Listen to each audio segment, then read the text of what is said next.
Hello everyone, welcome to my YouTube channel. आज हम UGC net paper 1 के unit number 6 में इंडियन लॉजिक को कवर करेंगे। पूरा यूनिट मैंने इस वीडियो में कवर करा है, तो प्लीज़ एंड तक बने रहिएगा। और टॉपिक वाइज PYQs भी मैंने इसमें कवर करे हैं। तो फर्स्ट सिलेबस क्या है इसका, फर्स्ट ये देख लेते हैं कि Indian logic means of knowledge.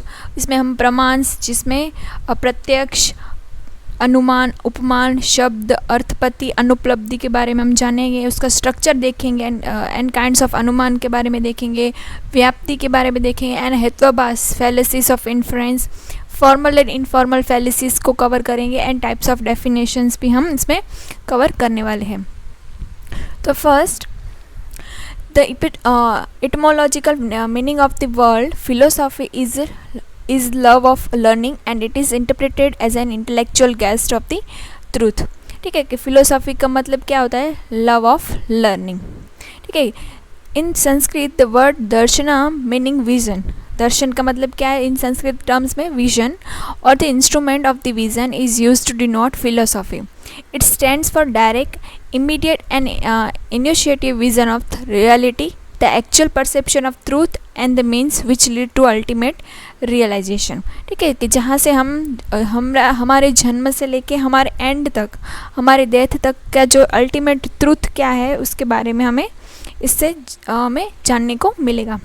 In India philosophy becomes a way of life, not merely a way of thought. See the self मतलब खुद को देखना, कहाँ पे, आत्मवारे द्रष्टव्या, in key note of the all schools of Indian philosophy. ठीक है, analysis of the 3 kinds of the pain, जिसमें 3 पेन्स के बारे में बात की है, आध्यात्मिक, आदिभुक्तिका एंड आद्विविका। ठीक है, कुछ वर्ड्स बहुत मतलब संस्कृत टर्म्स में है तो इसका प्रोनाउंसिएशन थोड़ा अटपटा है। फर्स्ट, आध्यात्मिकता में क्या चीज़ें कवर हो रही है, physical and mental suffering produce by natural and intra organic causes. किसकी वजह से हो रही है, नेचर की, नेचुरल जो बाय नेचुरल चीज़ें है उसकी वजह से, एंड इंट्रा ऑर्गेनिक कॉज की वजह से हो रही है। फिर है आदिभुक्तिका, जहाँ पे physical and mental suffering produce by natural and extra organic causes. ठीक चीज़ बाहर से जो फैक्टर्स है उसकी वजह से, एंड जो बाय नेचुरल चीज़ें है उसकी वजह से होती है। एंड आदिभुक्तिका में क्या चीज़ें हैं, physical and mental sufferings produce by super natural and extra organic causes. And realization of supreme happiness is the end this shravana. ठीक है, जहाँ पे बोला है कि श्रवणा मतलब क्या, हियरिंग द ट्रूथ, कि सही सच सुनना है। मनन, जिसमें intellectual connection of the critical analysis. ठीक है, मनन करना है, जो सुना है उस पे मनन करना है, ध्यान करना है। एंड लास्ट में है निध्यासना, जहाँ पे प्रैक्टिकल रियलाइजेशन करना है, जो सुना फिर समझा और समझ के जो हमने ग्रहण करा है उसके बारे में बात करी। और the means in the almost all school of Indian philosophy, जहाँ पे बोला है कि ऑल इंडियन फिलोसॉफिकल स्कूल्स में मतलब क्या है बात, कि जो बात करी गई है इन वेदों में जो बात करी गई है उसकी बात करी है। ठीक है, तो मेन इस स्लाइड में हमें ये चीज़ ध्यान रखनी है, फर्स्ट कि फ़िलोसॉफ़ी का मतलब लव ऑफ लर्निंग है, एंड अल्टीमेट ट्रूथ क्या है लाइफ का, ये भी इसमें बात करी है। फिर इसमें PYQ एक देख लेते हैं कि Indian logic makes a distinction between deduction and induction. Statement 2 कह रहा है कि Indian logic studies thought as such and not the forms of thought alone. तो इन दोनों स्टेटमेंट में से statement 1 is false but statement 2 is correct. ठीक है कि Indian logic makes a distinction between deduction and induction. Deduction and induction के बारे में हम लॉजिकल रीजनिंग में पढ़ेंगे। ठीक है, जहाँ पे बोला है जहाँ से पर्टिकुलर से जनरल एंड जनरल से पर्टिकुलर तक हम जाते हैं कि कोई चीज़ जनरलाइज कैसे होती है वो हम वहाँ पे सीखेंगे। ठीक है, तो ये एक स्ट्रक्चर वे में बात करी गई है। फिर सेकंड स्टेटमेंट है कि Indian logic studies through at thought as such and not the forms of thought alone. ठीक है, ये एक स्टेटमेंट इस तरह से है जो हमें बार बार पूछे जाते हैं, मैंने इसलिए इसमें कवर करे हैं। फिर है Indian philosophy refers to several tradition of philosophical thought that originated in Indian subcontinent. Over centuries, India intellectual explore the truth has come to the represent by 6 systems philosophy. These are known as Vaisheshika, न्याय, सांख्य, योग, पूर्व मीमांसा and Vedanta और उत्तर मीमांसा। These six system of philosophies are said to have been found by Sangs. किसके द्वारा ये बनाई गई है, कौन उसके ऋषि थे इसमें, तो कौनड़ा, गौतम, कपिल, पतंजलि, जैमिनी एंड व्यास रिस्पेक्टिवली। ठीक है, तो वैशेषिका में कन्नड़ थे, न्याय में गौतमा, सांख्य में कपिल, योग में तो हमें पता ही है पतंजलि, पूर्व मीमांसा में जैमिनी एंड वेदांत में या उत्तर मीमांसा में व्यास। These six systems of philosophy were developed over many generations with contribution made by individual thinkers. However, today we find an underlying harmony in this underlying of the truth, although they seems distinct from each other. कि एक दूसरे से किस तरह से वो अलग है, हम वो देखेंगे। The school of Indian philosophy. The 9 systems of Indian philosophical thoughts have been conventionally classified into 2 broad divisions. ठीक है, जो 9 थॉट्स दिए गए हैं उसको 2 पार्ट में उन्होंने डिवाइड करा है। ऑर्थोडॉक्स मतलब जहाँ पे होगा आस्तिक, एंड हेट्रोडॉक्स जहाँ पे होगा नास्तिक लोग। आस्तिक एंड नास्तिक से क्या डिफर करते हैं वो भी हम देख लेंगे। This classification has been made on the basis of whether system believe और not believe in infallibility of the Veda, कि वेद के होने या ना होने का मतलब जो एक्सेप्टेंस है कि वेदों को एक्सेप्ट करने वाले लोग हैं वो आस्तिक होंगे, और जो वेदों को एक्सेप्ट नहीं करते वो नास्तिक में आ जाएंगे। The schools that neither consider the Veda neither in infallibility or derive their own validity from the authority of the Vedas are classified heterodox. जो वेदों को नहीं मानते और खुद की अलग सोच रखने वाले हैं वो हेटेरोडॉक्स है और नास्तिक है। The schools of materialism, Buddhism and Jainism is fall in the category as they reputed as the authority of Vedas. ठीक है, कि हेटेरोडॉक्स में कौन सी कैटेगरी वाले आ रहे हैं, मतलब स्कूल या स्कूल से मतलब है कि जो अपनी सोच रखने वाले अलग जो पंथ है, हम इस तरह से बोल सकते हैं। तो जो फर्स्ट है मटेरियलिज्म, बुद्धिज़्म एंड जैनिज़्म, वो खुद की अलग सोच रखते हैं, वो वेदों को नहीं मानते। तो Buddhist and the Jainas subscribe to their own respective scriptures. ठीक है, कि उनके खुद के स्क्रिप्चर्स मौजूद है। The remaining 6 schools are all orthodox because directly or indirectly they accept the authority of the Veds. ठीक है, कि उन्होंने वेद को एक्सेप्ट करा है in the form of direct way और इनडायरेक्ट वे। ऑफ दिस मीमांसा and Vedanta depends entirely on the Ved and existence in constitution of the वैदिक ट्रेडिशन। तो ये भी एग्ज़ाम में इस तरह से डायरेक्ट वे में भी पूछ सकते हैं कि जो स्कूल्स है उसमें से 2 ऐसे स्कूल है, मतलब 2 ऐसे विचार वाले लोग हैं कि जो वेदों को एज इट इज़ एंटायरली मानते हैं। तो मीमांसा एंड वेदांता है, जहाँ पे मीमांसा ने emphasise the importance of the rituals, जहाँ पे मीमांसा ने रिचुअल्स पे ज़्यादा इम्पोर्टेंस दी है वेदों की, बट वेदांता ने क्या करा है, consist the part of the Vedas, कि जहाँ पे उसने वेद के पार्ट्स को इम्पोर्टेंस दी है, उसने पूरे के पूरे रिचुअल्स को इम्पोर्टेंस दी है और उसने वेदों के जो कुछ पार्ट्स है इम्पोर्टेंस उनको ही कवर करा है। With content philosophical issue more important.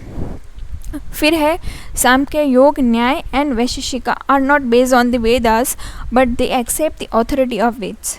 वो बेस्ड नहीं है वेद पे, लेकिन उन्होंने वेदों की एक्सेप्टेंस जो प्रेजेंस है उसको एक्सेप्ट करा है। They nevertheless are careful to maintain the consonance between their theories and the Veds. ठीक है, कि वो अपनी जो थियोरीज है वो वेद के साथ कनेक्ट करने के करते नहीं हैं।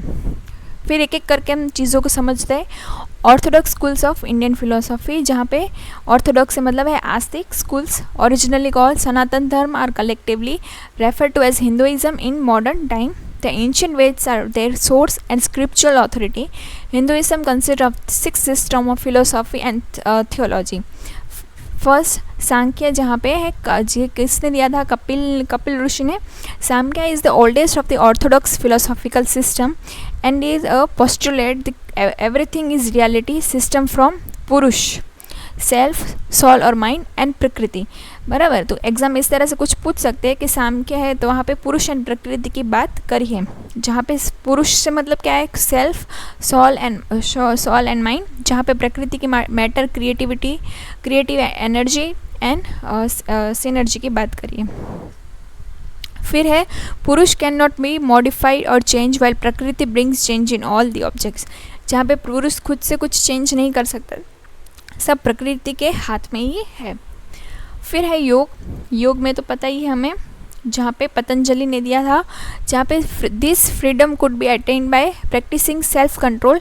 यहाँ पे सेल्फ कंट्रोल से मतलब है यमा, ऑब्जर्वेशन ऑफ रूल्स, जिसमें नियम, एक स्कूल में भी हम पढ़ते थे, यम, नियम, आसन, प्रत्याहार, आसन, फिर है प्राणायाम, प्रत्याहार, फिर धारणा, ध्यान एंड समाधि।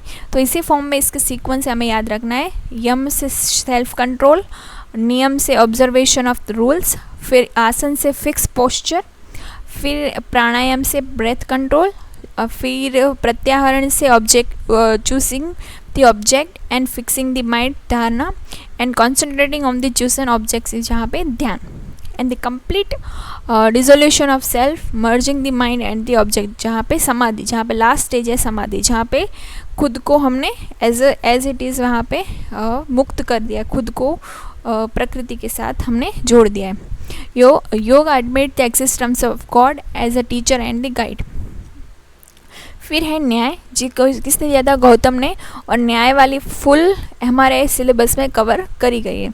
न्याय philosophy state that nothing is acceptance unless it is accordance with reason and experience, जहाँ पे उसने रीजन एंड एक्सपीरियंस की बात करी है और साइंटिफिक अप्रोच है।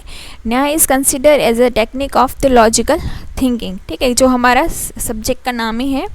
Nyaya Sutra says that there are 4 means of attaining valid knowledge, perception, inference, comparison and verbal testimony, ठीक है। तो न्याय ने कौन सी चीज़ों को एक्सेप्ट करा है, ये भी एग्जाम में पूछा जाता है। First perception, inference, comparison and verbal testimony. फिर है वैशेषिका, जहाँ पे ऋषि कन्नड़ ने दिया था, the basis of the schools philosophy is that all objective in physical universe are reducible और finite number of atoms and Brahman is regarded as the fundamental force that cause consciousness in these atoms, जहाँ पे उसने atoms की बात करी है, कुछ energy की बात करी है, और बोला है कि जहाँ पे 5 एलिमेंट्स की जिसने बात करी है, earth, water, air, fire and space, ठीक है। तो ये किस सूत्र में बोला गया है, तो हमें बहुत पता होना चाहिए कि वैशेषिका फिलोसॉफी ने इसमें बोला था। They believe that the God is the guiding principle. The living beings were rewarded or punished according to the law of the karma based on action of the merits and demerits, ठीक है। फिर है पूर्व मीमांसा, जहाँ पे है ऋषि जैमिनी ने दिया था। दिस फिलोसॉफी encompass the न्याय वैदिशिका system and emphasize the concept of valid knowledge according to पूर्व मीमांसा. Vedas are eternal and possess all the knowledge. It is all that the essence of Vedas is dharma by the execution of the dharma on merit which leads one of the heaven of after the dead, जहाँ पे इसने बात करी है after death हमें नरक या स्वर्ग की बात करी गई है, तो वो किस में बात करी गई है? पूर्व मीमांसा में, तो ये भी ध्यान रखना है। वेदांता और उत्तर मीमांसा में किसकी बात करी गई है, वो मतलब किस स्कूल ऑफ फिलोसॉफी में किस चीज़ के बारे में बात करा गया है, हमें इन शॉर्ट यही चीज़ ध्यान रखनी है। तो वेदांता में बोला गया है schools concentrate on the philosophical teaching of the Upanishad, तो उपनिषद के बारे में वेदांता और उत्तर मीमांसा में बोला गया है, तो ये हमें ध्यान रखना है, ठीक है।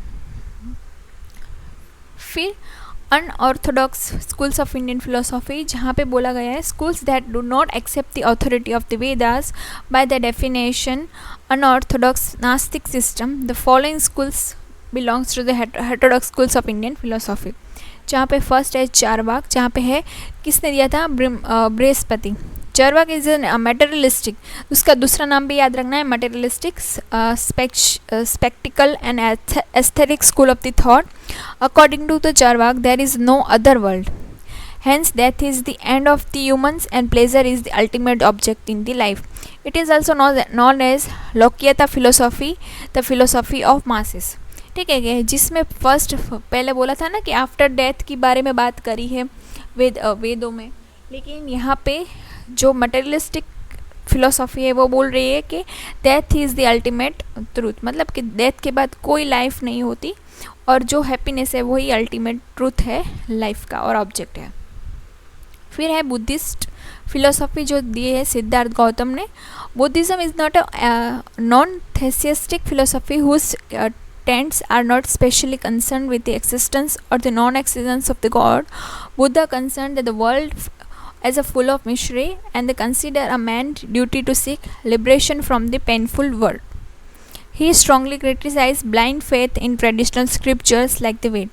ठीक है, कि बुद्ध को किसने दिया था, हमें ये चीज़ ध्यान रखनी है. फिर है जैन फिलोसॉफी. ये जो सब चीज़ें हैं वो आपको हायर एजुकेशन में भी काम आएगी, तो आई होप सो आप नोट डाउन कर रहे होंगे इंपॉर्टेंट पॉइंट. जैन फिलोसॉफी जो किसने दिए थे, भगवान महावीर ने. A basic principle is anekantavada. The idea of reality is perceived different from the different point of view, and that is no single point of view is completely true. According to Jainism, only is the Kevalian is those who have infinite knowledge can know the true answer, and that all other would only part of the answer. ठीक है. फिर ना ये bifurcate करके बता दिए कि Orthodox में कौन कौन सी चीज़ें हैं. न्याय, वैशेषिका, सांख्य, योग, पुनर्मीमांसा एंड उत्तर मीमांसा. एंड हेटेरोडॉक्स में materialistic, Buddhism, Jainism, Charvaka and आजीविका. ये भी हमें ध्यान रखनी है. फिर थियरी ऑफ नॉलेज, बहुत इंपॉर्टेंट पॉइंट है, डायरेक्ट टू द पॉइंट ही लिख दिया है. प्रमाता बोलते हैं तो कौन है, द नोअर, जिसे सब पता है, मतलब गॉड अल्टीमेट.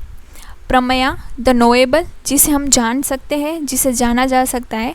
प्रमाण, द प्रोसेस ऑफ नोइंग, मतलब जिसकी हेल्प से हम जानते हैं. प्रमिति क्या है, the knowledgeable activity, knowledge achieve by the प्रमाण, जो हमें नॉलेज मिलती है प्रमाण की हेल्प से. तो ये एज इट इज़ एग्जाम में पूछा जाता है, तो प्लीज़ ये ध्यान रखिएगा. प्रमाता मतलब द नोअर, प्रमेया नोएबल, जिसे जाना जा सकता है. Pramana the process of knowing, and pramiti the knowledge achieve by the pramana. First start करते हैं न्याय फिलोसॉफी से. Nyaya philosophy, the Nyaya philosophy is founded by the Gautam. He also known as the Akshapada. Accordingly the Nyaya is also known as Akshapada system. फिर इसमें word है एक epistemology. इसे derive from the Greek word episteme means the knowledge, जिसका ultimate मतलब है knowledge. जिसमें एक वर्ड है लोगोस, मीन्स के स्टडी और science. Epistemology is the important branch of the philosophy. What is knowledge, source of the valid knowledge. जो मतलब बोल रहा है कि व्हाट इज नॉलेज क्या है, कि source of the valid knowledge. Exam में एक क्वेश्चन पूछा है इसके according, which one of the following statement are true regarding Nyaya logic. Nyaya logic के हिसाब से इसमें से कौन सी बात सही है. कि inference is from universal to particular only. Inference is from particular to universe only. Inference is from the particular to the particular only. And inference is from the particular to the particular through the universe. तो इसका right answer है D. ये logical reasoning का question है, जहाँ पे हमने particular to general and general to particular की हमने बात सीखी थी. फिर है न्याय एपिस्टोमोलॉजी, जहाँ में है प्रमा. जहाँ पे बोला है प्रमा से क्या है, जहाँ पे बात करी है वैलिड नॉलेज की, तो किससे मिलेगी हमें, परसेप्शन, इन्फ्रेंस, शब्द एंड कंपैरिजन. और इनवैलिड नॉलेज किसको मानते हैं, या तो अपरमा बोलते हैं उसको, memory, doubt, error and hypothetical argument. Exam में इस तरह से भी direct as it is question पूछे जाते हैं. क्वेश्चन देख लेते हैं. असर्शन बोला है, the classical Indian school of logic namely Nyaya does not give separate treatment of the inductive method. Reason बताया है, according to the Nyaya universal proposition are obtained for perception itself by one of the form of extra ordinary perception. तो state both one assertion and reasoning are true and R is the correct explanation of the A. तो ये question आपको ध्यान रखना है कि classical Indian school of logic में क्या बोला है कि सबसे न्याय does not give separate treatment of the inductive method, but इसका रीज़न बताया है कि according to the Nyaya universal propositions are obtained from perception itself by one of the form of extraordinary perception. ये आगे कवर हो जाएगा, ठीक है, आपका क्वेश्चन ये परसेप्शन एंड एक्स्ट्रा ऑर्डिनरी वाला, ठीक है. रीज़न भी लिखा है इसमें, according to the Nyaya school universal propositions are obtained from perception itself by one of the form of extra ordinary perception. The universal proposition is defined as a proposition in which the relations between the subject term and the predicate term is without any condition. In the predicate is either affirm or deny of the subject, in which the predicate is either affirm or deny. ठीक है, predicate मतलब या positive होगा या negative होगा of the object unconditionally. In न्याय logic the term व्याप्ति is universal. व्याप्ति is universal proposition on invariably relation with the middle term and the major term. Major term मतलब क्या है यहाँ साध्य. According to the category of relation propositions are divided into categorical and conditional. Thus we can say that according to the Nyayikas, propositions are obtained from the perception itself by one of the form of extraordinary percept. Thus the reason is the true. ठीक है. फिर किस किस चीज़ को accept करा गया है प्रमाण के तौर पे. तो प्रत्यक्ष मतलब परसेप्शन, अनुमान इन्फ्रेंस, उपमान एनालॉजी, अर्थपति डेरिवेशन, अनुपलब्धि मतलब नॉन परसेप्शन एंड शब्द मतलब टेस्टिमोनी.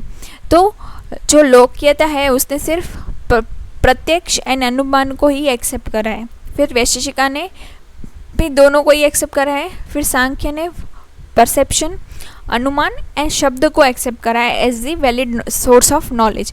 ये कौन सी है जहाँ पे वो करा है वैलिड सोर्स ऑफ नॉलेज, जिसकी मदद से हमें नॉलेज मिलती है. ठीक है. फिर न्याय ने सब सिर्फ अर्थपति एंड अनुपलब्धि को एक्सेप्ट नहीं करा है, बाकी सबको एक्सेप्ट करा है.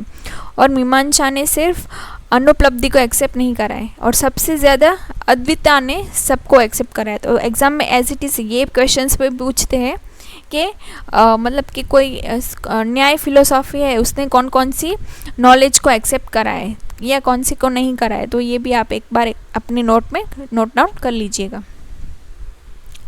फिर है classical Indian logical Naiyayikas recommended that the use of the negative model और काउंटर फंक्शनल कंडीशंस जहाँ पे है tarka to fortify of to confirm to major premises. Statement 2 बोल रहा है Naiyayikas accept tarka as a valid independent source of the knowledge. तो statement 1 is true but the statement 2 is false. In Nyaya syllogism, all the three terms stand synthesized in the which of the following steps of the inferential process. तो first जहाँ पे है उपनया. ठीक है, जहाँ न्याय philosophy की बात करी है तो ये किस फर्स्ट क्या है उपनया. 3 टर्म्स स्टैंड्स जहाँ पे बोला है तो फर्स्ट उसमें आएगा उपनया.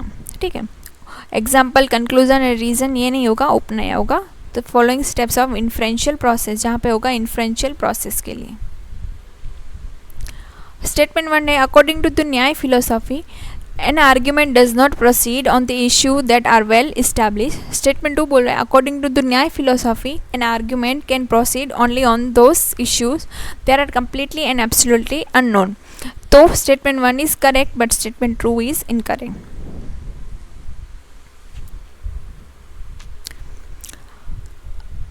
अब न्याय फिलोसॉफी में किस किस चीज़ की हेल्प से हम कौन सी थियरी ऑफ नॉलेज कौन कौन सी है. तो फर्स्ट थियरी ऑफ नॉलेज है परसेप्शन या प्रत्यक्ष.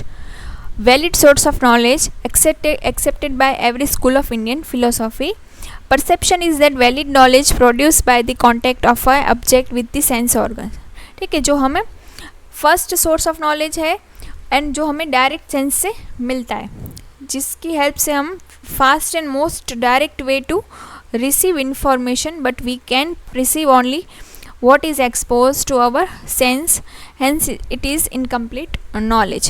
ठीक है, हमें जो दिखता है वही चीज़ें इसमें बोली गई है जो हम सेंस कर सकते हैं हमारी सेंसरी ऑर्गन से. तो ओल्ड स्कूल ऑफ न्याय defines perception in terms of the sense object context इन इंद्रिय धर्म संस्कृता. ठीक है, तो ये इसमें बात करी गई है. तो फर्स्ट इसमें है परसेप्शन क्लासिफिकेशन, जहाँ पे बोला है परसेप्शन को 2 पार्ट में क्लासीफाई करा गया है. लौकिक मतलब ऑर्डिनरी एंड अलौकिक मतलब एक्स्ट्रा ऑर्डिनरी. नाम से ही पता चलता है लौकिक मतलब नॉर्मल होगी, ऑर्डिनरी जो सेंसेस है वो, एंड अलौकिक मतलब एक्स्ट्रा ऑर्डिनरी जो नॉर्मल लोगों के पास नहीं होगी. लौकिक या ऑर्डिनरी परसेप्शन कौन सी है कि जहाँ पे है विजुअल, ऑर्डिनरी, टैक्टुअल, गैस्ट्रोरी एंड ऑल्फैक्टरी, जो हमें दिखाई देता है, सुनाई देता है, हम जिसको टच कर सकते हैं, जिसको सूंघ सकते हैं, सुन सकते हैं, ठीक है, ये सब चीज़ें उसमें आ जाएगी लौकिक में। और जब एक्स्ट्रा ऑर्डिनरी में आ जाएगी सामान्य लक्षण, ज्ञान लक्षण एंड योगाज, ठीक है। जो सामान्य लक्षण में कौन सी चीज़ें होंगी? When we ask whether all men are mortal, the question rises to whether mortality is true, not of this or that man only, nor for the all men who are dead and gone, but all men in the past, present and future. सामान्य लक्षण में क्या है? नाम से पता चल रहा है कि जो चीज़ को सामान्य कर ले, मतलब जनरल कर ले रहा है, ठीक है, जहाँ पे जनरल चीज़ों की बात करी गई है। तो जो जनरल है वो तो सबके लिए जनरल है, ठीक है, एक्स्ट्रा ऑर्डिनरी में भी। फिर है ज्ञान लक्षण। We often use such expression as ice looks cold, the stone looks hard, the grass looks soft and so forth, when our one sense organ to do the work of the another sense organs, ठीक है। जो हमें जिस चीज़ को छूने से या जिस चीज़ को देखने से कि हमें पता चलता है, एक सेंसरी ऑर्गन से हम दूसरी सेंसरी ऑर्गन तक जो बातें पहुंचा सकते हैं, ठीक है, कि आइस लुक्स कोल्ड, ठीक है, तो वो कोल्ड दिख रही है, मतलब वो बर्फ़ है, तो देखा हमने एंड फिर उसको टच करा, ठीक है, तो हमारे दो सेंसरी ऑर्गन उसमें यूज़ हुआ, तो उससे हमें ज्ञान मिला, तो वो ज्ञान लक्षण है। फिर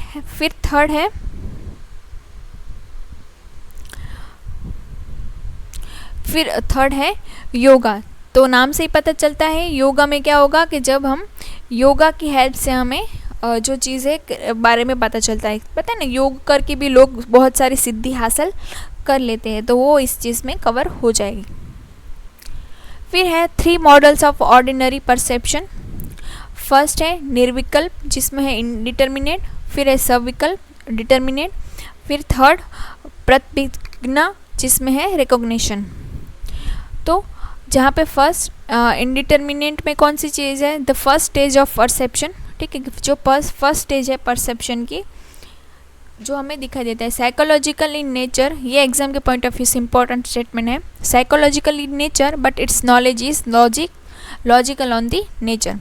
परसेप्शन कांट बी फेल, ठीक है, कि परसेप्शन फील नहीं होती, ठीक है। कोई हमने पहली बार किसी को देखा, फर्स्ट नज़र में हमने किसी को देखा, तो हम उसके बारे में कितना ही जान पाएंगे, ठीक है, कि हम रास्ते से जा रहे हैं, किसी को हमने देखा, तो वो परसेप्शन हुआ, फर्स्ट है, इनडिटर्मिनेंट है, ठीक है, कि psychological in nature but knowledge is logical on the nature, कि हमें उसके बारे में ज़्यादा कुछ पता ही नहीं है।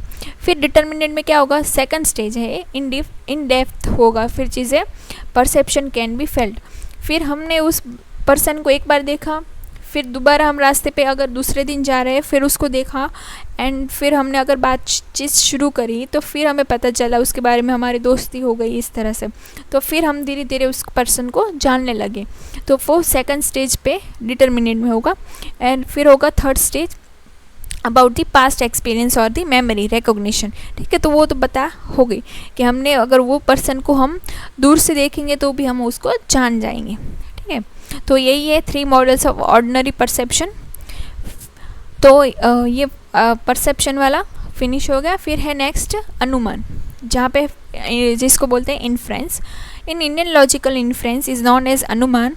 इट इज़ नॉलेज मतलब मना विच अराइज आफ्टर, मतलब अदर दी नॉलेज, मतलब उसका अनुमान, एक नॉलेज की हेल्प से हमें दूसरी नॉलेज जो मिलती है उसको हम बोलेंगे अनुमान। Thus the literal meaning of अनुमान is knowledge which comes after some other knowledge. हम अनुमान लगा रहे हैं, बोलते हैं ना, कुछ अनुमान लगाओ, इस तरह से। The presence of the middle term in the minor term is called पक्ष धर्माता, ठीक है। एग्जाम पॉइंट ऑफ व्यू से जो पॉइंट्स है ना, मैंने वही की पॉइंट्स यहाँ पे लिखे हैं, एंड उसको कौन सी फॉर्म में मिलते हैं? Middle plus the minor term equal to पक्ष धर्माता। मिडल एंड माइनर टर्म के बारे में मैं आपको आगे समझाती हूँ। In the invariable association of the middle term with the major term is called व्याप्ति। जहाँ पर मिडल प्लस मेजर होगा तो वो होगा व्याप्ति। Middle plus minor equal to पक्ष dharmata and middle plus major equal to vyapti. ये बात आपको ध्यान रखनी है। Which one of the following statement are true regarding Nyaya view of the inference as a valid source of the knowledge. Inference के लिए हमें बोला है कि वैलिड सोर्स ऑफ नॉलेज किसको हम बोलेंगे। First, it is a cognition which presuppose some other cognition. फिर है बी, इट इज़ मीडिएट और indirect. And C, it arise through a mark. लिंगा और हेतु इसका कोई मतलब होगा, ठीक है, उसकी वजह से वो अराइज हुआ है। एंड फोर्थ है the mark is invariably connected with the object और इन्फ्रेंस, उसका मतलब है साध्य। तो ए बी सी डी चारों की चारों बात करेक्ट है इन्फ्रेंस के लिए। फिर है for the classical Indian thinkers, inference मतलब अनुमान means only syllogist inference. Statement 2 बोल रहा है अनलाइक एरिस्टोटेलियन सिलोजिज्म, अनुमान involve 4 step instead of the 3। तो statement 1 is true but statement 2 is false, ठीक है। अनुमान कंसिस्ट 5 स्टेप, जहाँ पे फर्स्ट है हाइपोथेसिस जिसको बोलते हैं कृतिसम, रीजन मतलब हेतु, एग्जाम्पल मतलब उदाहरण, रीअफर्मेशन मतलब उपनयन, एंड कंक्लूजन मतलब निगमन। तो यहाँ पे बोला था कि उसके लिए 3 टर्म्स है, मतलब एक्चुअल में वहाँ पे 5 टर्म्स है, ठीक है। यहाँ गया 4 टर्म्स बोला था एंड एक्चुअल में 3 टर्म्स है।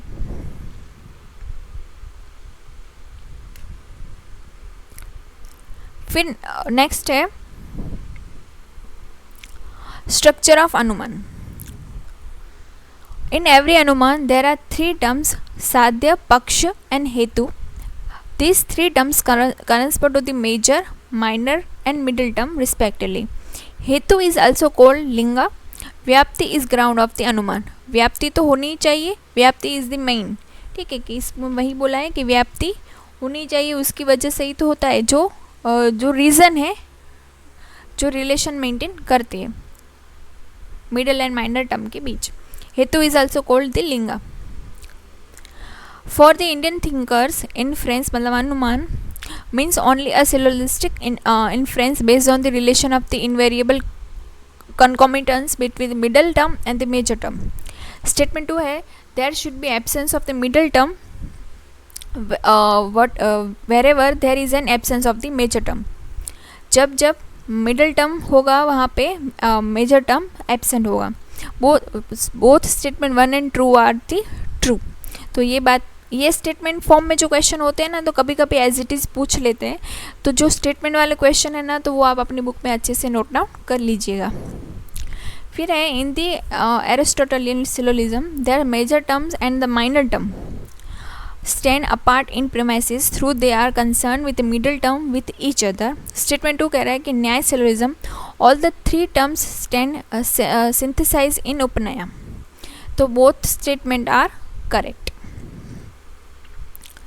फिर स्टेटमेंट 1 कह रहा है Aristotelian syllogism has a 3 terms, statement 2 कह रहा है Nyaya syllogism has a 5 term. तो both statement 1 and statement 2 are incorrect. तो फर्स्ट स्टेटमेंट बोल रहा है कि Aristotelian syllogism has a 3 term. The Aristotelian syllogism is purely formal and deductive. The verbalistic Aristotelian syllogism, the main and minor term is the Aristotelian syllogism are distinct in the premises even though they are linked to the one another via the middle term. Middle term की help से वो connected है। तो statement 1 is correct. जहाँ पे statement 2 बोल रहा था कि Nyaya syllogism has a 5 terms, जहाँ पे बोला है एक्चुअल में तो 3 ही टर्म है, middle term, major term and minor term. और न्याय फिलोसॉफी में फ्रेसिस कितने हैं, साध्य, पक्ष एंड हेतु are use interchangeably refer to as a major. मतलब साध्य में कौन से वर्ड है, मेजर, पक्ष के लिए माइनर एंड हेतु के लिए medium term. And inference is compose of minimum 3 sentence, each one of the made up to the 3 distinct term. The statement 2 is incorrect. तो स्टेटमेंट 2 में बोला था कि 5 टर्म्स है बट एक्चुअल में 3 टर्म्स है। Which one of the following statements are true regarding the logic? तो first बोला है Aristotelian syllogism is a deductive, तो ये स्टेटमेंट राइट है। फिर न्याय सिलोजिज्म इज अ डिडक्टिव, ये स्टेटमेंट राइट है। फिर एरिस्टोटेलियन सिलोजिज्म इज अ फॉर्मल, फिर न्याय syllogism is a formal and न्याय सिलोजिज्म इज इंडक्टिव। तो सभी चीज़ें करेक्ट है। तो ये इस तरह से क्वेश्चन होते हैं ना, तो वो नोट डाउन करने वाले ही होते हैं। फिर प्रीमाइसिस की बात है, प्रीमाइसिस 1 मतलब यहाँ पे स्टेटमेंट को प्रीमाइसिस के फॉर्म में बोला गया है, तो प्रीमाइसिस 1, प्रीमाइसिस 2 एंड थर्ड है स्टेटमेंट कंक्लूजन। तो ये है ना ऑल MRP, तो जो यहाँ पे M है वो मिडिल टर्म है एंड P है वो मेजर टर्म है। फिर माइनर, सेकंड स्टेटमेंट में जो फर्स्ट है ना वो माइनर होगा एंड लास्ट वाला मिडल होगा, एंड थर्ड में माइनर एंड मेजर होगा, और मिडिल टर्म जो होगा ना यहाँ से और यहाँ से इस तरह से कट हो जाएगा। ठीक है, दो स्टेटमेंट में जो कॉमन निकलेगा ना वो कट हो जाएगा। बोले ऑल MRP, ऑल SRM, तो कंक्लूजन क्या होगा ऑल SRP। तो किसको किस तरह से करा है, मेजर इक्वल टू साध्य, माइनर इक्वल टू पक्ष एंड मिडल इक्वल टू हेतु। व्याप्ति क्या है, मिडल प्लस मेजर, वी मतलब क्या विशेष एंड आपत्ति मतलब क्या संबंध। ठीक है, विशेष संबंध इस तरह से। Which one of the following are essential characteristics of the middle term. Middle term के बारे में बोल रहा है, इसके कैरेक्टरिस्टिक्स के बारे में। According to the classical Indian logician, first it must be present in the minor term, minor term में प्रेजेंट होनी चाहिए, सही बात है। It must be present in all positive insistent in which the major term is present, जहाँ पे major term हो वहाँ पे इसको प्रेजेंट होना चाहिए। फिर it must be absent in all negative instance in which the major term is absent, तो ये बात भी सही है।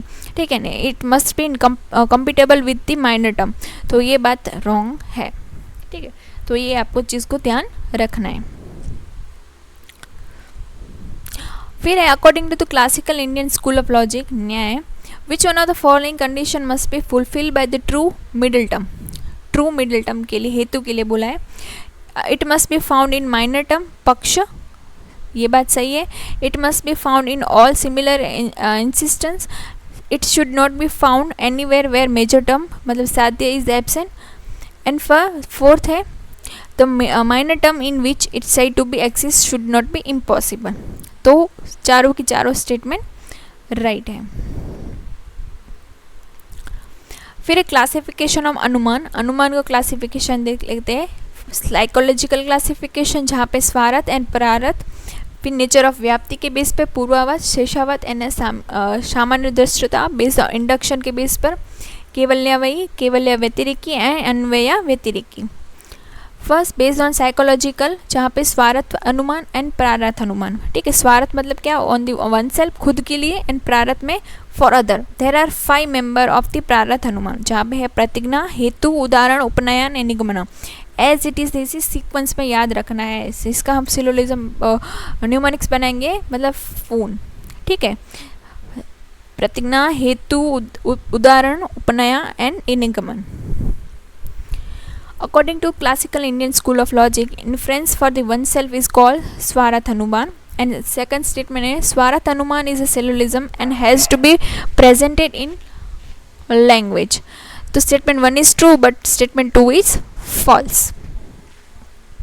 ठीक है, इसमें इसका फॉर्मेट इस तरह से, प्रतिज्ञा मतलब क्या statement, the mountain has fire, इसका जो एकदम स्टैंडर्ड एग्जाम्पल यही एग्जाम एज इट इज़ पूछा जाता है, तो आपको ये ग्राफ तो बना ही लेना है।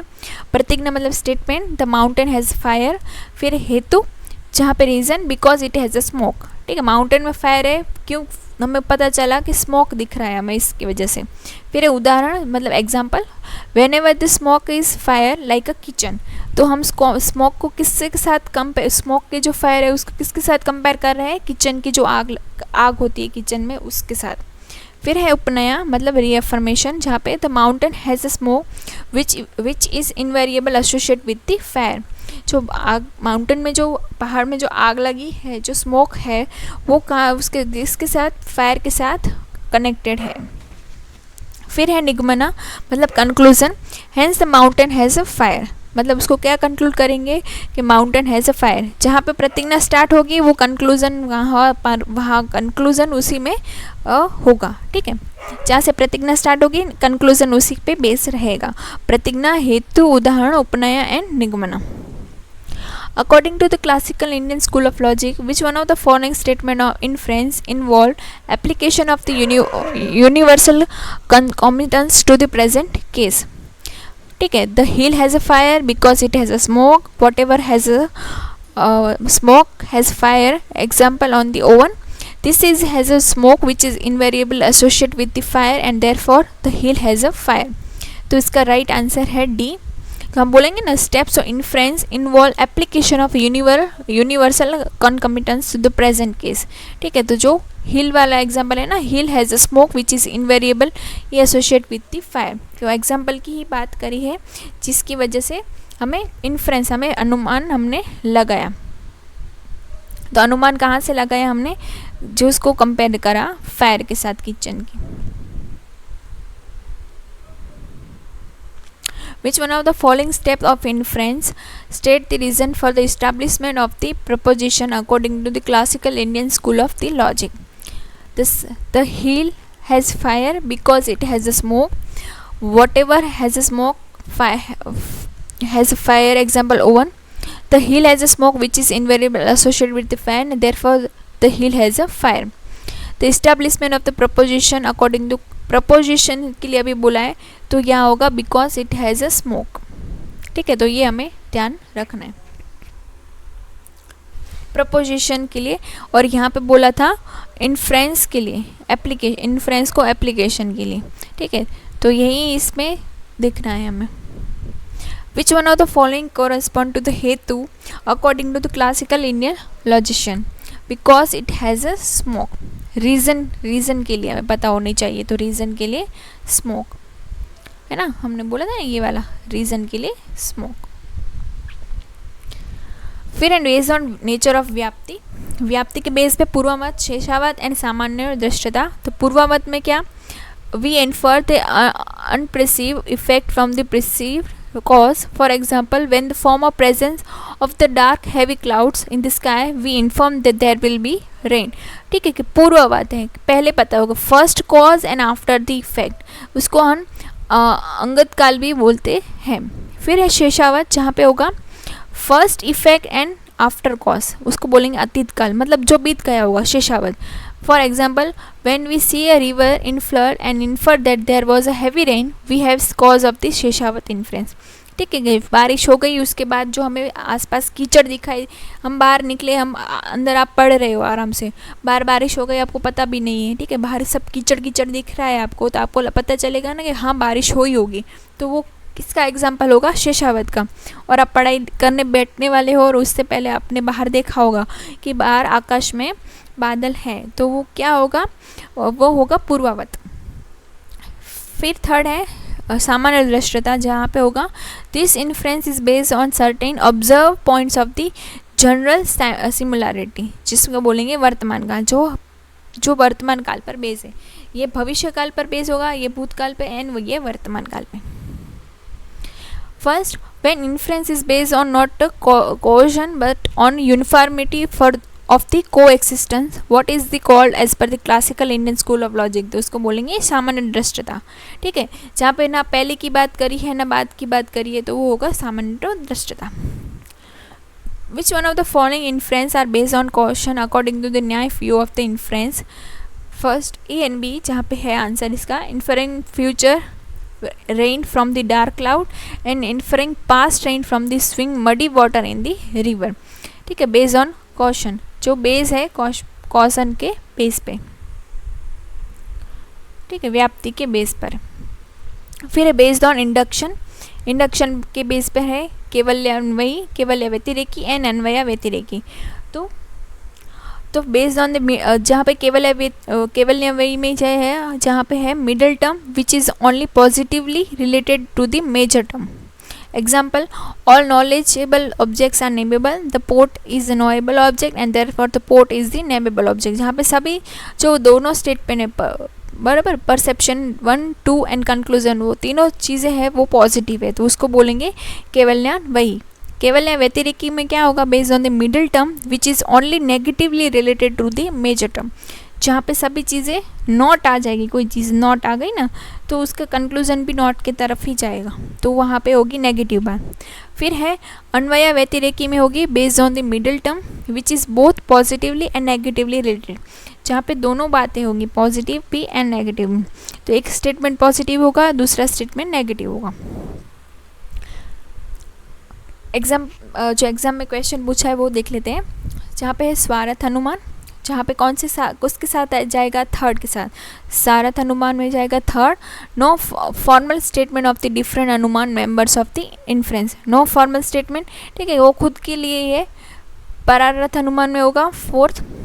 जहाँ पे present in the language and has to be done only on the convenience other, ठीक है, कि दूसरों के साथ कनेक्टेड है।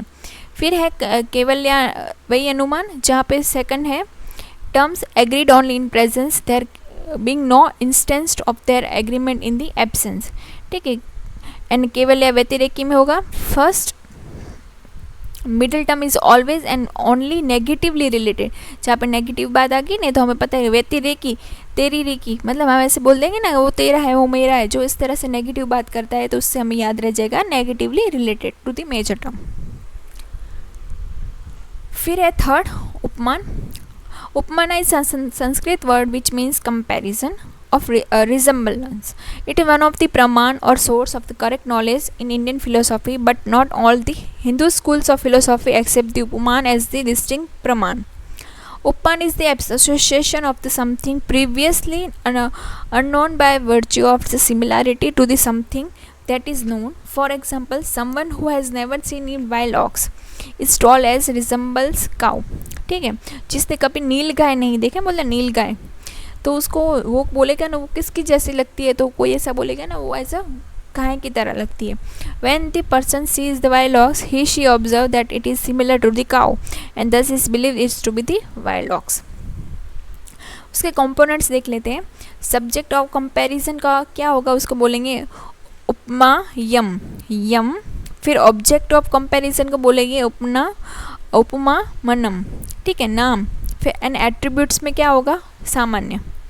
सब्जेक्ट में उपमा यम, ऑब्जेक्ट में उपमा मनम, ठीक है। Her face is like the moon in charmingness, तो यहाँ पे क्या होगा, हर फेस क्या है, उपमा यम, यम मतलब सब्जेक्ट क्या होगा, हर फेस।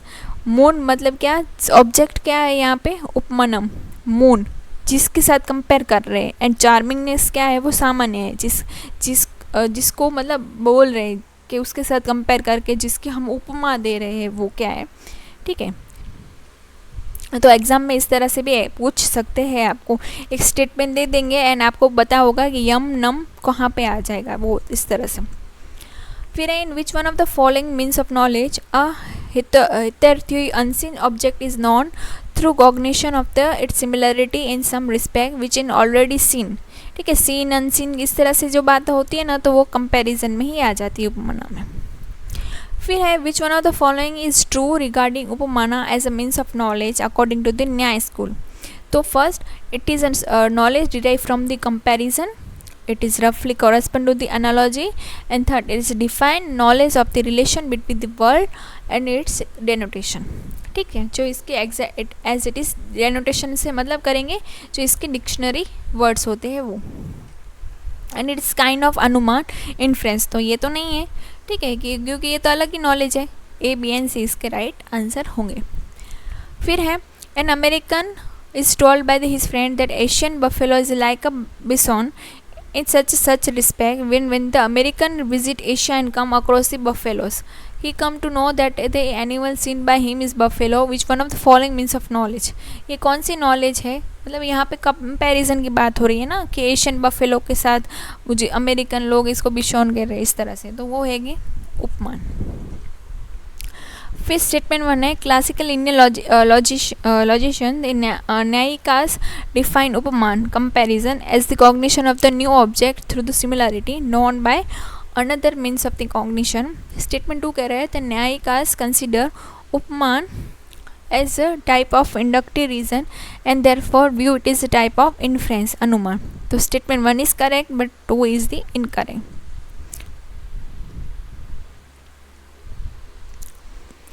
फिर है वर्बल टेस्टिमोनी और शब्द प्रमाण। वर्बल टेस्टिमोनी और शब्द प्रमाण में a sentence which is means of valid knowledge is called verbal testimony. It is a fourth kind of valid knowledge in न्याय फिलोसॉफी। इट इज़ कॉल्ड शब्द और अगम, इसको और क्या बोलते हैं, अगमन। और authoritative verbal testimony means called शब्द। It is defined as a statement of the trustworthy person, जिसको बोल रहे हैं आपता वाक्य है। जो ट्रस्टवर्थी पर्सन जो बोल रहा है, जो शब्द बोल रहा है, उसको बोलेंगे आपता वाक्य। ठीक है। Verbal testimony is of two kinds, दो काइंड की है, वैदिका और सेक्युलर या लौकिक। ठीक है, जिसमें है द वैदिका testimony is perfect and infallible because Vedas are spoken by the God. जो बोले, जो सेक्युलर, जो वेदों में बोला गया है, मतलब किसी भी धर्म ग्रंथ में कोई बोला गई है बात, हम उसको बोलेंगे वो 100% ट्रू है। ठीक है, तो secular testimony being the word of human being who is liable of the error is not infallible. जहाँ पे होगा सेक्युलर टेस्टिमोनी में क्या होगी चीज़ें, जो मनुष्य द्वारा कुछ बोला गया है तो उसमें एरर हो सकती है, लेकिन जो भगवान बोल रहे हैं उस पर कोई भी एरर होती नहीं है। A sentence is order to intelligible must confirm the certain conditions. तो कंडीशंस कौन से फुलफिल होनी चाहिए शब्द में, आकांक्षा, जहाँ पे होगा म्यूचुअल इम्प्लीमेशन और expectancy. It is capacity of the word to become object of inquiry. मतलब हम बोलेंगे ना, aggregate of the unrelated words will not make a logical sentence. हाँ, कुछ भी ऐसा बोल रहे अंट शंट के काउ, हॉर्स, मैन, एलिफेंट, तो सामने वाले का कुछ समझ नहीं आएगा। तो जो हम सेंटेंस बना रहे हैं तो उसका कुछ ना कुछ अर्थ निकलना चाहिए आकांक्षा में, वही वर्ड का मतलब है। फिर है योग्यता, मतलब क्या एग्जाम्पल्स है, water the plants with the fire, मतलब प्लांट को पानी देना है आग से, मतलब इसमें कुछ नहीं है, योग्यता होनी चाहिए। मतलब क्या, the word should process the fitness to the convey the sense and should not be contradictive to the meaning. ठीक है, कॉन्ट्राडिक्ट नहीं हो, आग एंड पानी एक साथ नहीं हो सकते। It is a contradictory sentence, it is condition of consistency. फिर है थर्ड सानिधि, मतलब क्या कि जो हम थर्ड कंडीशन क्या होनी चाहिए, close proximity of the word होनी चाहिए वन अदर वर्ड के साथ। मतलब क्या, हम जो बोल रहे हैं उस, तो जो सेंटेंस हम बोल रहे हैं तो सेंटेंस में ज़्यादा पॉज नहीं होना चाहिए। अगर मैं बात कर रही हूँ तो मेरा सेंटेंस एक साथ ही है, ऐसे टुकड़े टुकड़े में बात नहीं कर रही हूँ। तो ठीक है, तो इस तरह से सानिधि बातों में होनी चाहिए। फिर है तात्पर्य, मतलब बात का कुछ डिपेंड्स ऑन दी परपर्ट्स। ठीक है, not literal meaning. Valid knowledge, उस मतलब होना चाहिए इंटेंशन ऑफ द स्पीकर। ठीक है, कि जो बोल रहा है स्पीकर उसका कुछ मतलब की बात हो, वो होनी चाहिए। Now if man who taking the food as a ask another to bring the सेंधवा, जहाँ पे एग्जाम बोला है सेंधवा, नमक, मतलब नमक को भी सेंधवा बोलते हैं एंड घोड़े को भी सेंधवा बोलते हैं। तो सामने वालों को इतना कॉमन सेंस होना चाहिए कि हम बोले कि खाने में मतलब खाने में डालना है, सेंधवा ला के दो, तो वो घोड़ा थोड़ी ला के देगा। ठीक है, तो वो इस तरह से है कि उसका तात्पर्य, मतलब वर्ड का मीनिंग समझना चाहिए। ठीक है, तो ये शब्द से रिलेटेड था। फिर है अर्थपत्ति, जहाँ पे उसको बोलते हैं इम्प्लीकेशन। कंपेयर टू द प्रमाण्स ऑफ द प्रत्यक्ष, जहाँ पे परसेप्शन और अनुमान। अर्थपत्ति मतलब पोस्टुलेशन और presumption has receive less attention in contemporary secondary literature. This is unfortunate since it's broadly recognized as a praman, whether it's sui generis one as by Mimamsa and Vedanta or as a type of anuman as by न्याय। ठीक है, अर्थपत्ति में क्या है, कुछ अर्थ निकालने, जिससे example से ज़्यादा क्लियर होगा। मतलब बोले कि fat Dev does not eat during the day, तो उसका मतलब क्या होगा, कोई मतलब हेल्दी बंदा है तो वो बोलेगा वो बोलता है कि मैं खाता नहीं हूँ, तो मैं दिन में नहीं खाता, तो उसका मतलब क्या होगा, तो वो एट द नाइट, तो वो रात को खाता होगा। Devdatta is alive, I see the Devdatta is not at home, Devdatta is living somewhere outside the home. मतलब ये दोनों जो क्वेश्चन है ना, मतलब तो वो एग्ज़ाम में एज इट इज़ पूछा जाता है कि देवदत्त ने खाना नहीं खाता है, दिन में नहीं खाता, तो मतलब क्या होगा, रात में खाता है। और देवदत्त अगर घर पे नहीं है तो उसका मतलब क्या होगा कि हम बोलेंगे तू घर पे नहीं था तो मुझे लगा कि तू मर गया, इस तरह से। तो मर नहीं गया है, वो कहीं और गया है। ठीक है, तो ये इस तरह से ही बात है।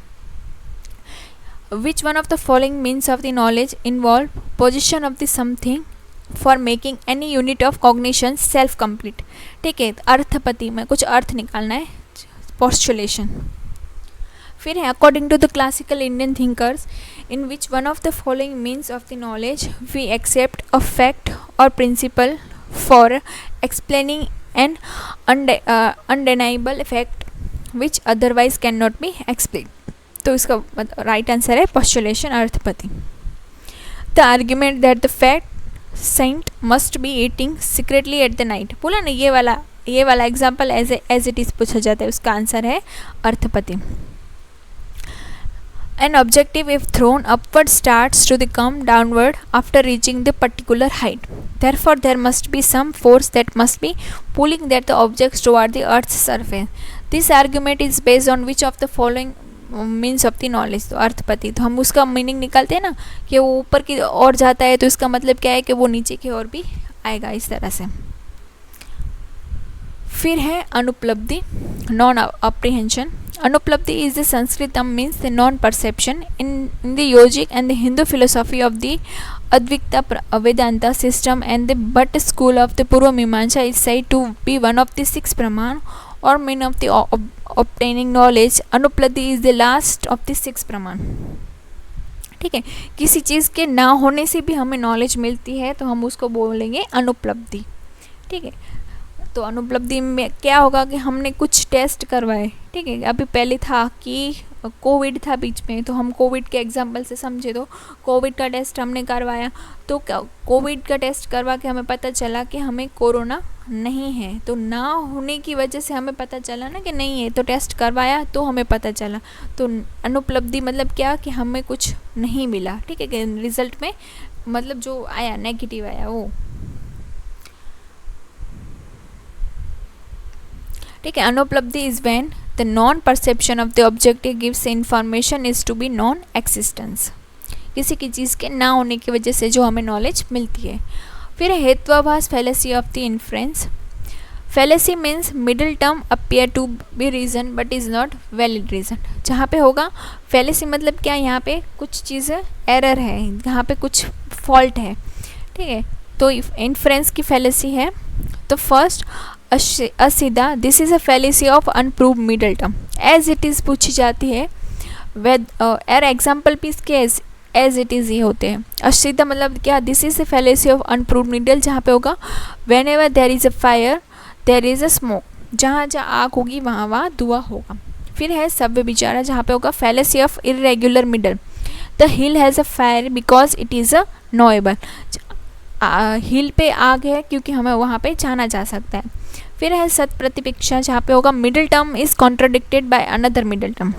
Sound is eternal because it is audible, sound को हम जान सकते हैं क्योंकि वो सुनाई देता है। ठीक है, तो इस तरह से कोई दोनों मिडिल टर्म है वो एक दूसरे की बात को काट रही है, तो कॉन्ट्राडिक्टेड ना हो, वो सत प्रतिपिक्षा। एंड बाधिता में क्या होगा, non inferentially contradicted middle term, जहाँ पे होगा fire is cold because it is substance. ठीक है, जहाँ पे आग एंड पानी एक साथ नहीं हो सकते, इस तरह से। एंड विरुद्धा क्या होगा, contradicted middle, the air is heavy because is empty, तो ऐसी भी बात नहीं होती कि हवा है वो हैवी है इसकी वजह से वो खाली है, तो वो विरोधाभास है। तो एज इट इज़ एग्जाम्पल भी याद रखना है और बात भी याद रखनी है। असिद्धा, सभ्य विचारा, सत प्रतिपिक्षा, बुद्धिता एंड विरुद्धा, एंड इसके एग्जाम्पल भी एज इट इज है। ठीक है, फिर है असिद्धा में this is fallacy of unproved middle, exam के पॉइंट ऑफ व्यू से ही ये चार्ट बहुत इंपॉर्टेंट है, अनप्रूव्ड मिडल। फिर जहाँ पे होगा स्काई लोटस का एग्जाम्पल हमें ध्यान रखना है, is a fragrant because it is a lotus like the lotus of the pond. Sky lotus एक करके एक फ्रेग्रेंट है, जहाँ पे उसको कंपैरिजन हम कर रहे हैं कि जहाँ वो किस तरह से होगा, एक लोटस है जहाँ पे वो पॉन्ड में लोटस होता है ना, वहाँ पे इस तरह से। फिर है सत्य विकारा, जहाँ पे होगा फैलेसी ऑफ इनरेगुलर मिडल, जहाँ पे होगा sound is eternal because it is audible. And सत प्रतिपिक्षा में होगा middle term is contradicted by another middle term, sound is eternal वाला एग्जाम्पल। बुद्धिता, जहाँ पे होगा non inferentially contradicted middle term, fire is cold because it is substance. And विरुद्धा में होगा sound is eternal because it produce, फिर उसमें होगा कॉन्ट्राडिक्टेड मिडल। तो यहाँ पे दोनों जो एग्जाम्पल्स हैं ना, वो एग्जाम पॉइंट ऑफ व्यू से बहुत ज़्यादा इंपॉर्टेंट है। फिर फैलेसिस देख लेते हैं, फॉर्मल एंड इनफॉर्मल फैलेसी। तो फैलेसिस का क्या मतलब है, फॉर्मल फैलेसी कौन सी होगी, या flaw in the structure of the argument, जहाँ पे होगा स्ट्रक्चर, आर्ग्यूमेंट की जो स्ट्रक्चर है बोला था ना, परसेप्शन 1, परसेप्शन 2 एंड कंक्लूजन, जो इसके आर्ग्यूमेंट्स है उसमें उसके स्ट्रक्चर में कुछ खराबी होगी। जहाँ पे मिडिल टर्म ऊपर हो जाएगा, माइनर नीचे आ जाएगा, इस तरह से कुछ। एंड इनफॉर्मल में होगा इसके सब्सटेंस में कुछ गड़बड़ होगी, मतलब उसके जो मीनिंग में कुछ गड़बड़ होगी। विच one of the following fallacy is result of defective induction, जहाँ पे होगा किससे होगी, फॉल्स कॉज की वजह से, फॉल्स कॉज की वजह से। What is fallacy? A logical fallacy is error in reasoning in argument. Formal fallacy क्या है? Is an error in structure of an argument, and informal is in content of the argument. An argument with an fallacy is said to be fallacious. ठीक है।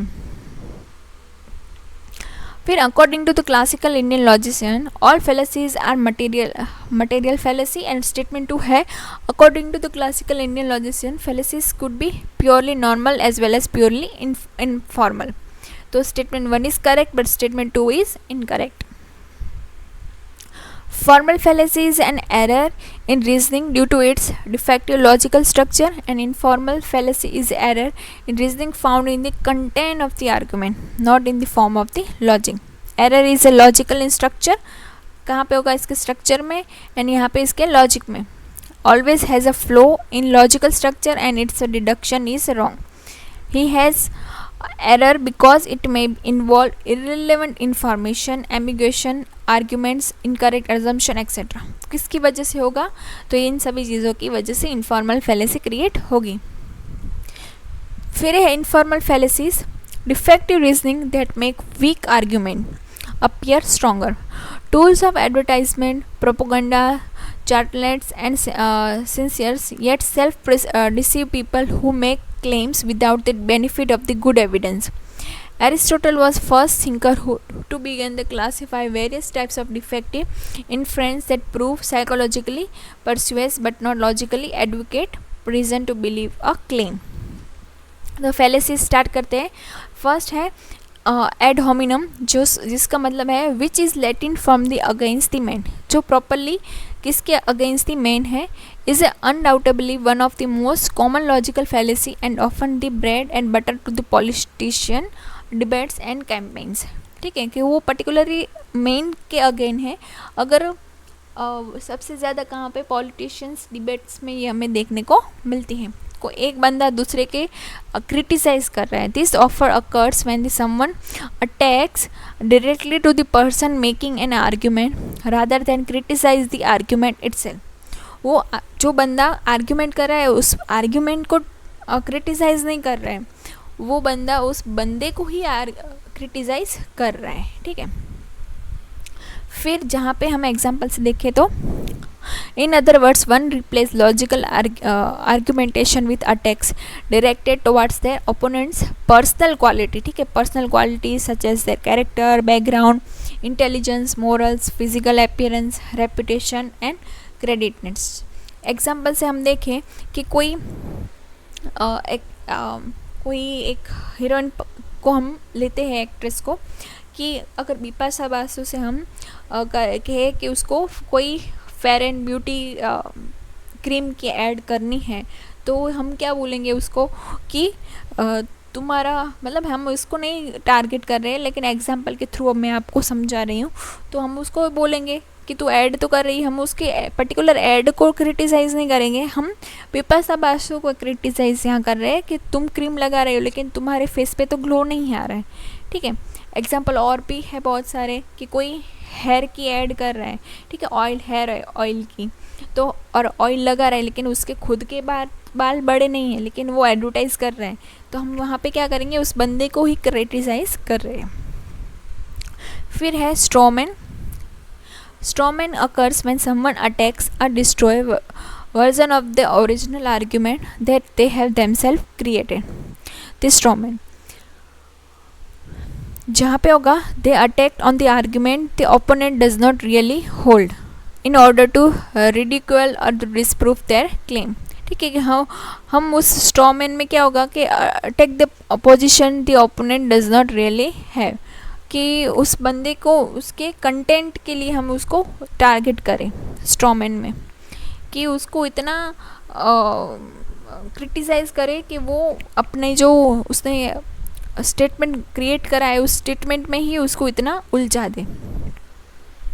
फिर है appeal to authority, जहाँ पे works by claiming that something must be true because it is backed up by the someone who is an authority to subject है। ये सबसे ज़्यादा हमें क्या मिलेगी कि जो अथॉरिटी वाले हैं, तो हमें यहाँ पे होगा हमारे मम्मी पापा अथॉरिटी है, हमारे टीचर है, तो हम उनके पास इतने हम अथॉरिटी है कि वो हमसे कोई भी बात मनवा सकते हैं। although the appeal to authority is by no means always unfounded, it can be misused। ठीक है, ये मिसयूज़ भी होती है।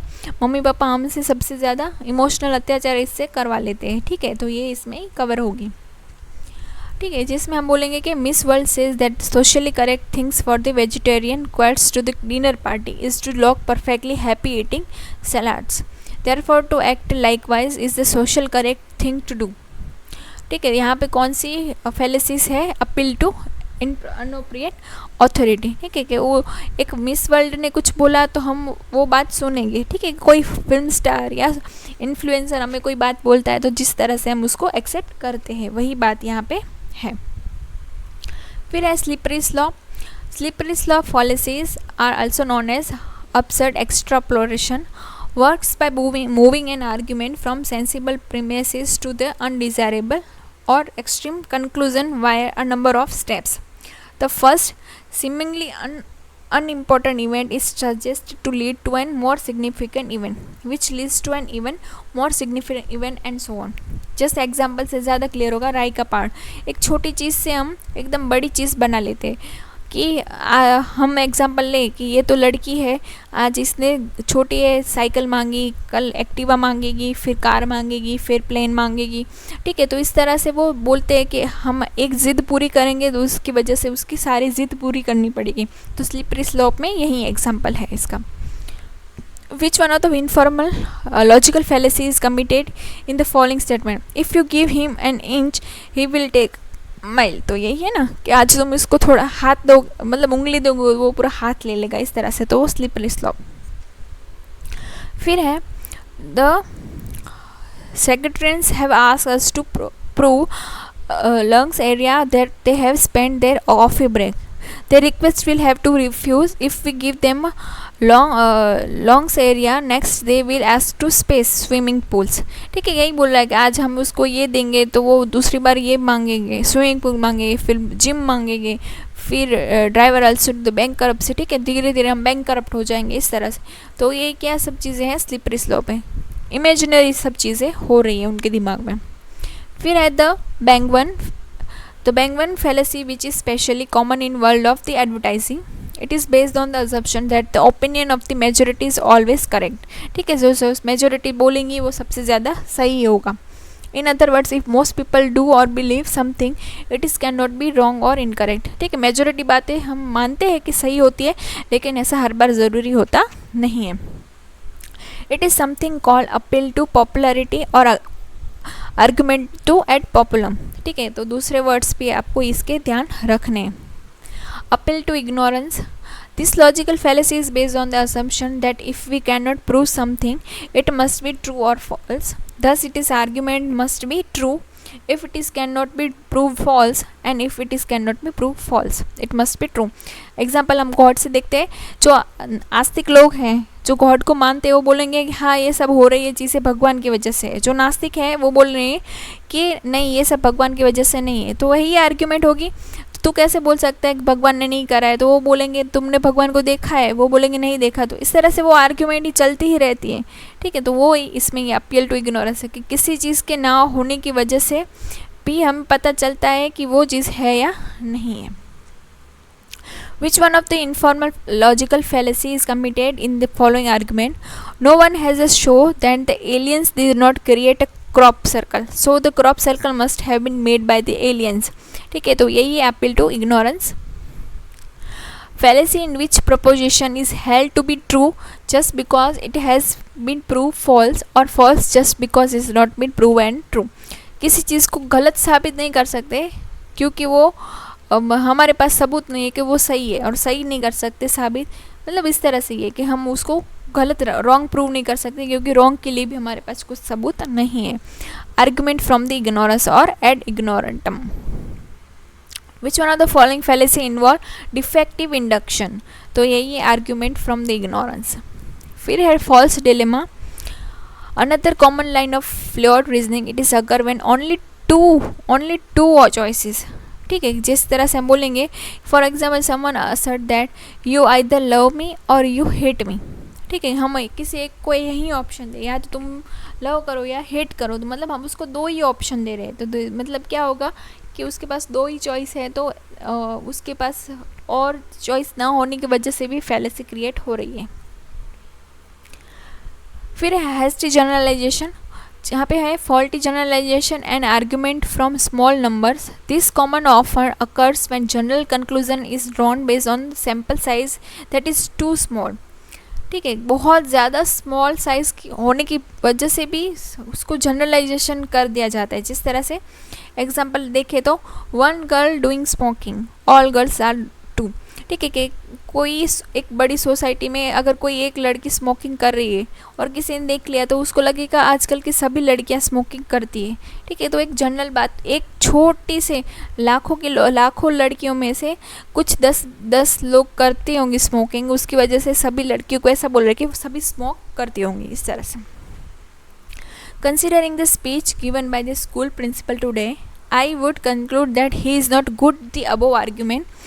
Public speakers identify the correct informal fallacy committed in the above argument. तो वही है hasty generalization.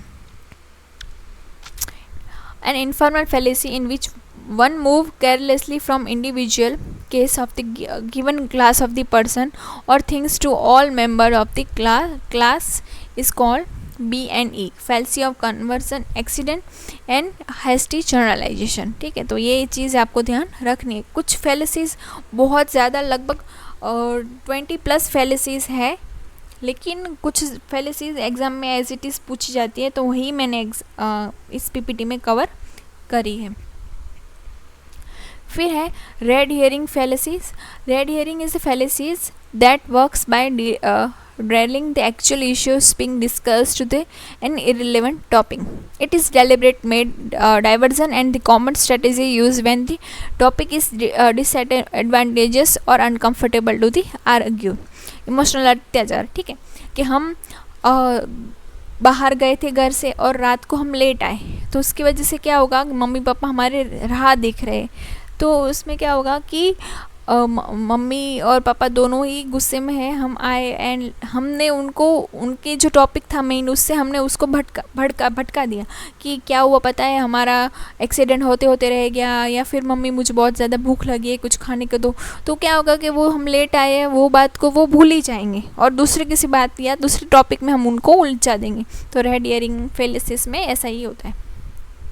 Which one of the following defined as a type of irrelevant conclusion fallacy in which is distracting eliminates is introduced to occur on the opponent's position? तो वो है red herring। यहाँ पे हम distract कर रहे हैं। A red herring is irrelevant conclusion fallacy in which the distracting elements is introduced in the argument to occur the opponent's position। फिर है तो क्यों फैलेसी, डायरेक्ट एग्जाम्पल ही लिखा है, but dad I know you smoke when you were my age, so how can you tell me to not to do. मतलब ऐसा ही है कि हम किसी को कोई चीज़ करने से रोक रहे हैं, लेकिन हम वो खुद कर रहे थे पहले या अभी भी कर रहे हैं, तो सामने वाला हमें यही बोलेगा ना कि आप तो करते थे तो मुझे कैसे रोक रहे हो, तो तू क्यों, मतलब इससे तो ऐसा याद रखे कि तू क्यों फैलेसी, इस तरह से। फिर है इक्वोकेशन, जहाँ पे है एम्बिग्युइटी या अर्ली रिटायरमेंट और जॉब फायर। ठीक है, कि यहाँ पे कुछ ना कुछ तो अनक्लियर बातें हैं, कि हम बोलेंगे ना कि कुछ इस तरह से बात हो कि हम बोले कि रुको मत जाओ, हमारे कॉमा में ही हम बोलेंगे ना कि रुको मत जाओ। ठीक है, हम बोले उसको रुको मत जाओ, ठीक है, एंड रुको मत जाओ, एक कॉमा में हम किस तरह से उस स्टेटमेंट को बोल रहे हैं उसमें भी अनक्लियर होने की वजह से उसको बात का बतंगड़ बन जाता है। फिर है which one of the logical informal fallacy is committed in the following argument. Mr. X is used to abusive language towards his child who threw a stone at his car. Since child abuse is a crime, he should be reported to the authorities. तो यहाँ पे क्या होगा कि ये है इक्विवोकेशन fallacy. फिर है सर्कुलर आर्ग्यूमेंट, जहाँ पे इसको दूसरा बोलेंगे पेटिशन प्रिंसिपी और बिगनिंग द क्वेश्चन। हम बोलेंगे ना मुर्गी आई या अंडा, ठीक है, एग्जाम्पल ही लिख दिया है मैंने यहाँ पे, जहाँ पे सर्कुलर ही है, जहाँ से क्वेश्चन स्टार्ट होगा वहाँ से ही क्वेश्चन दूसरा बन जाएगा।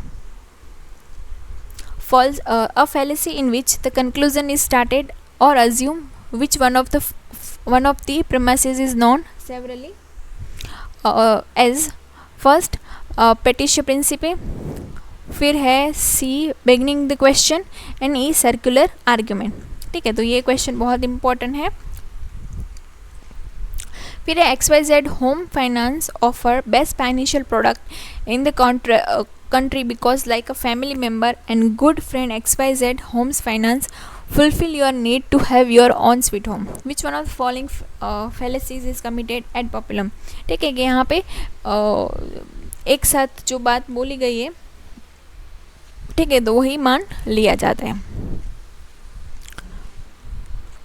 फिर I think you will find that the bail out is the best option be for your organisation specially because disagreement may indicate that this company is not the right place for you.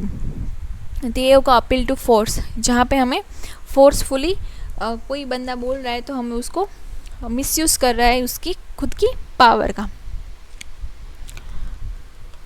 फिर है human beings are animal because are homes species we all involve thousands of years ago, fallacy of composition and division.